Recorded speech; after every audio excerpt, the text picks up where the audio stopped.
పెక్కు జనులంగొట్టి పేదల వధించి డొక్క కొరకు నూళ్ళు దొంగిలించి ఎక్కడికి బోవ ఎరిగి ఎముడు జంపు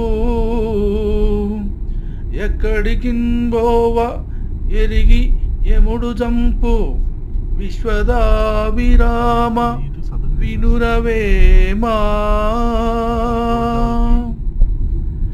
అంటే వేమన గారు ఏమని చెప్తున్నారంటే, ఎంతో మంది పేదలను కొట్టి చంపి ఊళ్ళు దోచుకొని ఈ పొట్ట కోసం సంపాదించి ఎక్కడ దాక్కున్నా ఎముడు జాడ తెలుసుకొని అటువంటి వారిని ఆయన చంపుతాడని చెబుతున్నాడు.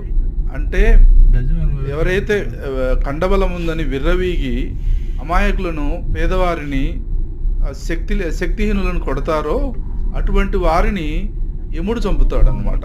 కాబట్టి మనకు బలం ఉంది కదా అని మనము ఎదుటివారిని తక్కువగా చేసి ఎదుటివారిని ఇబ్బంది పెట్టకూడదు. అందుకనే మనం ఒకవేళ వాళ్ళు మనం ఏం చేయలేకపోయినా కూడా, ఎవరైతే చెడు చేస్తారో వాళ్ళు ఏం చేయలేకపోయినా కూడా భగవంతుడు మాత్రం వాళ్ళని వదిలిపెట్టాడు. అందుకని మంచిగా మెలగాలి.